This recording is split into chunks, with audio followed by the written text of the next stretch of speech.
Look at the Great Pyramid of Giza, a structure so massive it defies human comprehension.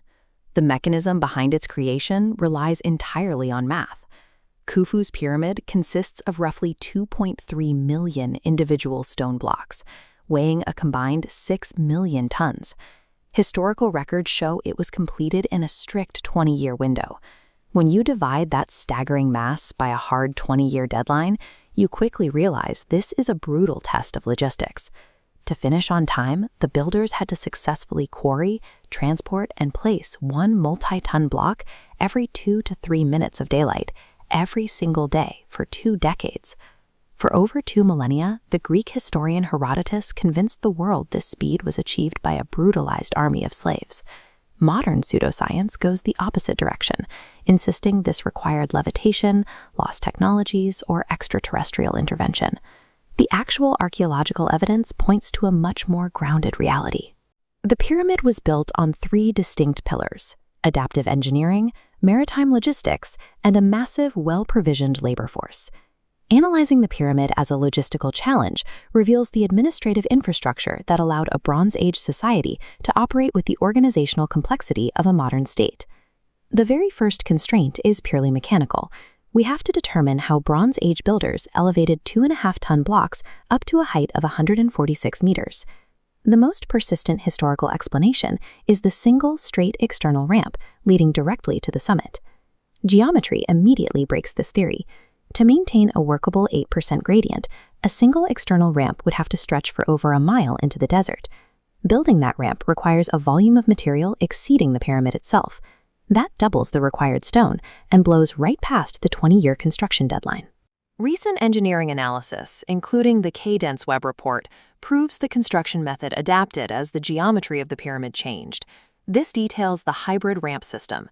Phase 1 used short external ramps for the 43-meter base. The middle tiers shift to an internal spiral ramp, allowing workers to pull dismantled blocks up the inside. The highest sections utilized localized levering zones. The physics here are highly efficient. Using a 4-to-1 lever arm ratio, a team of just 4 workers generates enough force to hoist a 2.5-ton block into position. There is no levitation required. The builders recognized that different elevations demanded different physics, and they applied leverage and geometry exactly where each was needed. Lifting the stone is only half the equation. The true bottleneck dictating the speed of the Great Pyramid was the delivery of the materials themselves. To hit the target of 1 block every 3 minutes, the site required an influx of 340 cubic meters of fresh stone at the base every single day. We know exactly how this material flow was maintained thanks to the 2013 discovery of the Wadi el-Jarf papyri, which includes the detailed logbooks of an official known as Inspector Merer.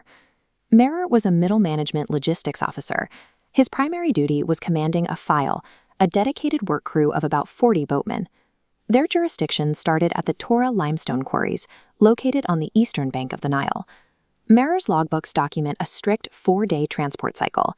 His crew loaded blocks at Tora, navigated across the river, delivered their cargo to the Giza Plateau, and returned to the quarry.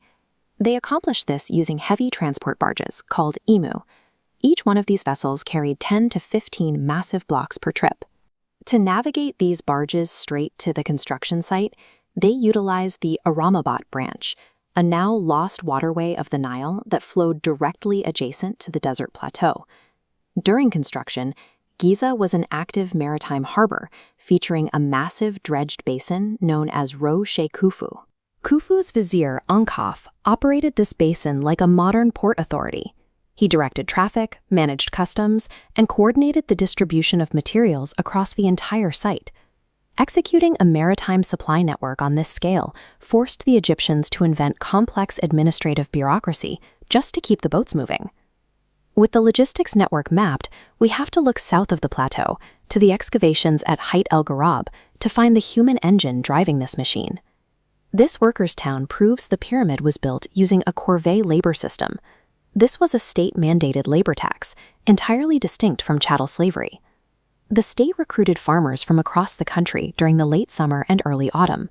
This is the exact window when the annual Nile flood inundated their fields, making agricultural work impossible. Once on site, this workforce was organized into a strict military-style hierarchy of named gangs and subdivisions, ensuring absolute logistical control over thousands of people. The physical reality of this labor is recorded directly in the bones of the workforce, excavated from the nearby cemetery. The bio-archaeological data reveals pervasive skeletal pathology. Nearly all mature workers show extreme degenerative joint disease from years of hauling heavy stone. Specifically, researchers track a high prevalence of severe lumbar compression fractures, proving the immense, punishing weights these individuals carried. The labor was bone-crushing, yet the medical evidence proves these individuals were rigorously cared for. The graves contain undeniable evidence of advanced medical intervention. Many of the skeletons exhibit severe fractures that were perfectly set, allowing the bone to heal correctly. We even see instances of complex surgical amputations and cranial surgery. The smooth regrowth of bone around these trepanation holes proved the patients survived these procedures and lived for years afterward. Keeping this workforce healthy also required an industrial-scale nutritional program supported by massive centralized bakeries. Excavators have unearthed thousands of bones from premium cattle and sheep, representing high-protein rations that were tracked meticulously by a sprawling system of clay administrative seals. The state provided advanced orthopedic trauma care and premium cuts of meat to temporary laborers. They viewed this workforce as a highly valuable investment necessary to complete the project, decisively breaking the slave myth. When we pull back, the engineering schematics, the maritime harbor network, and the urban grid of the workers' town overlap into one functioning system. Math, water, and human muscle were synchronized to operate as a single, highly efficient national machine.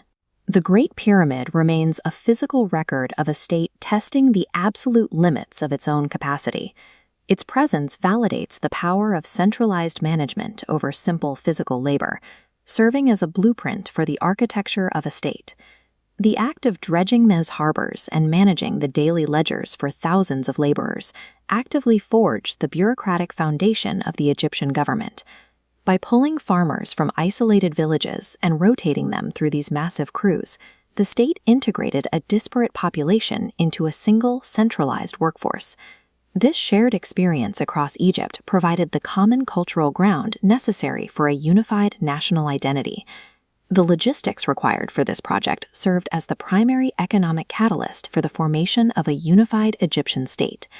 Today, the monument stands exactly where it was originally engineered to stand, a permanent testament to human ambition. The true genius of the Great Pyramid lies not in the massive stones themselves, but in the spreadsheets, the supply chains, and the human organization that ultimately put them there.